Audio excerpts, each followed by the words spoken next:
Hello बच्चों, कैसे हो आप? आशा करती हूँ कि आप स्वस्थ होंगे, मस्त होंगे और अपनी पढ़ाई में व्यस्त होंगे।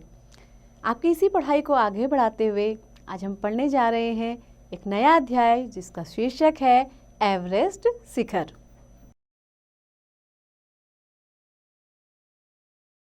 आप सभी ने एवरेस्ट पर्वत का नाम ज़रूर सुना होगा, तो आइए इस पाठ में उसके बारे में जानकारी लेते हैं। पाठ परिचय। इस पाठ का मूल उद्देश्य यह है कि कोशिश करने वालों की कभी हार नहीं होती है। तो देखिए, इस पाठ में एक संवाद शैली के रूप में ये पाठ है जिसमें अध्यापक और उनके कुछ बच्चों के बीच में क्या चल रहा है, एक संवाद चल रहा है। तो अध्यापक कहते हैं, बच्चों क्या तुम बता सकते हो कि धरती का सबसे ऊंचा स्थान कौन सा है? विवेक: सर, माउंट एवरेस्ट। अध्यापक: शाबाश, क्या तुम बता सकते हो कि शिखर का नाम माउंट एवरेस्ट क्यों पड़ा? देखिए, यहाँ पर एक शब्द है शिखर, जिसका अर्थ है पर्वत। तो मृदुल, मृदुल क्या कह रहा है? सर, जरूर कोई एवरेस्ट नाम का व्यक्ति रहा होगा जिसके नाम पर यह नाम रखा गया।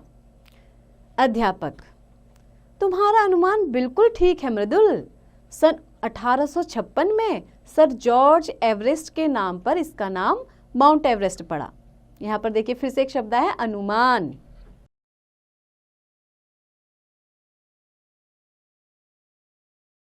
अनुमान का मतलब क्या है? जब हम क्या करते हैं, एक आइडिया लगाते हैं, हम एक अंदाजा लगाते हैं, है ना। तो वो क्या कहते हैं कि तुम्हारा अंदाजा या तुम्हारा अनुमान बिल्कुल ठीक है। तो सन 1856 में सर जॉर्ज एवरेस्ट के नाम पर इसका नाम माउंट एवरेस्ट पड़ा। वे ब्रिटिश सर्वेक्षण अधिकारी थे। देखिए फिर से एक शब्द है सर्वेक्षण। सर्वेक्षण करने का मतलब होता है क्या करने वाला? सर्वे करने वाला। तो वो एक ऐसे ऑफिसर थे जो क्या करते थे? सर्वे का काम करते थे।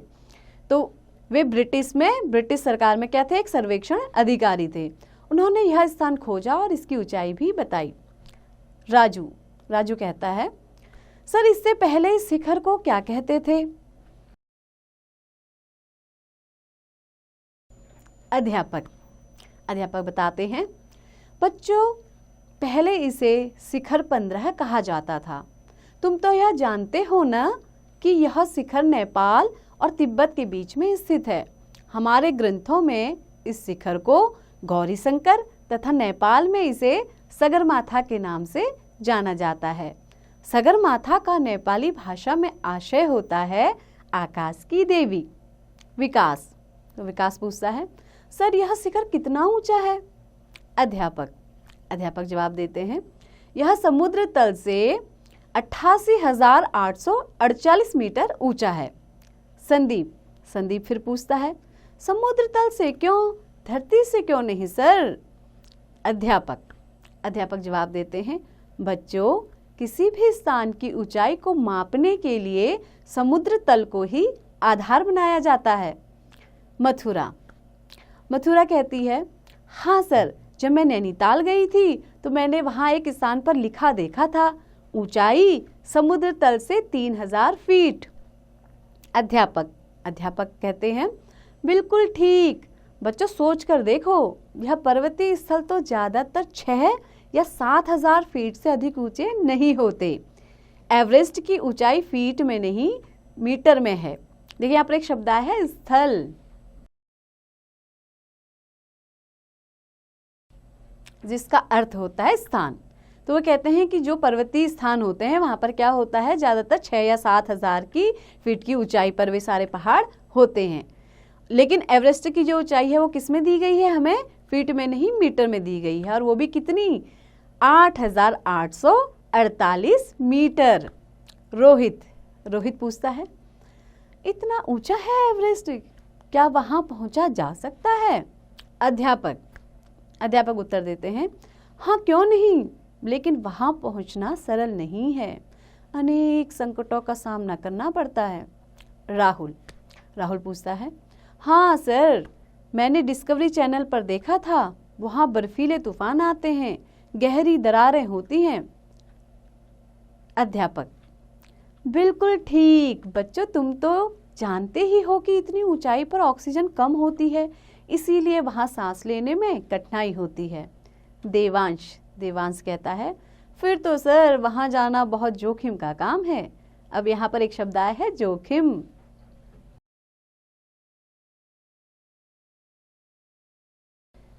जोखिम का क्या अर्थ है यहाँ पर? जिस काम में क्या होता है, भयंकर जो काम कठिन होता है, जिसमें जान जाने का भी खतरा हो सकता है, तो ऐसे कार्य को बोलते हैं जोखिम भरा कार्य। अध्यापक, एवरेस्ट ऐसे ऊंचे शिखरों पर चढ़ने में जोखिम ही जोखिम है। कभी कभी वहाँ बर्फ की चट्टानें अचानक तेजी से टूट टूट कर झरने की तरह नीचे गिरने लगती हैं। इसे एवलॉन्च या हिमस्खलन भी कहते हैं। निहारिका, फिर तो वहां जाने के लिए बहुत साहस चाहिए। अध्यापक कहते हैं, साहस भी और दृढ़ निश्चय भी। आज तक काफी पर्वतारोही एवरेस्ट पर विजय पताका फहरा चुके हैं। क्या तुम जानते हो सबसे पहले किसके कदम इस शिखर पर पड़े थे? तो देखिए यहाँ पर दो शब्द आए हैं, पर्वतारोही और पताका।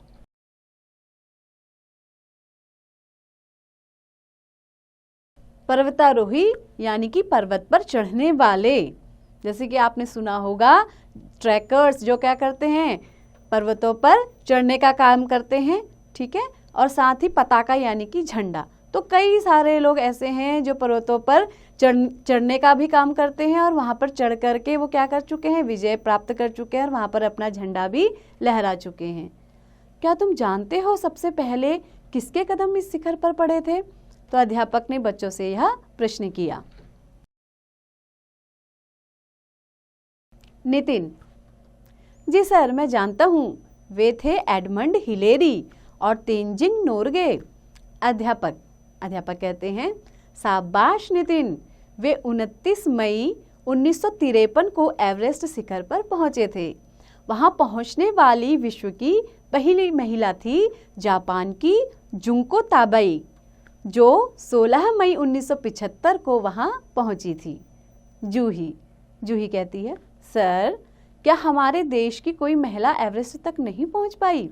अध्यापक जवाब देते हैं, क्यों नहीं बच्चों, हमारे देश की पर्वतारोही बछेंद्री पाल ने 23 मई 1984 को एवरेस्ट पर तिरंगा लहराया था। कोमल, सर मैं भी एवरेस्ट पर चढ़ना चाहती हूँ। अध्यापक, हाँ अवश्य, पर अभी तुम बहुत छोटी हो, बड़ी हो जाने पर पर्वतारोहण का प्रशिक्षण लेकर तुम इस शिखर पर चढ़ सकती हो। देखिए यहाँ पर एक शब्द आया है प्रशिक्षण।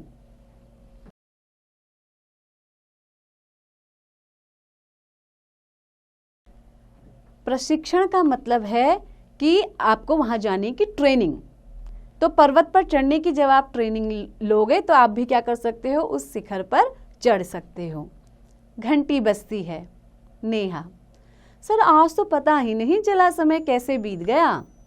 अध्यापक कहते हैं, बच्चों कल मैं तुम्हें एवरेस्ट की सुंदर तस्वीरें दिखाऊंगा। तो सारे बच्चे मिलकर के एक साथ कहते हैं, धन्यवाद सर। तो आपको ये कहानी जो संवादात्मक शैली में थी बहुत ही पसंद आई होगी और आपने एवरेस्ट के बारे में और भी नई नई जानकारियों को जाना होगा। तो ऐसे ही मेरे साथ पढ़ते रहिए, आगे बढ़ते रहिए और हाँ, अभ्यास भी अवश्य कीजिए।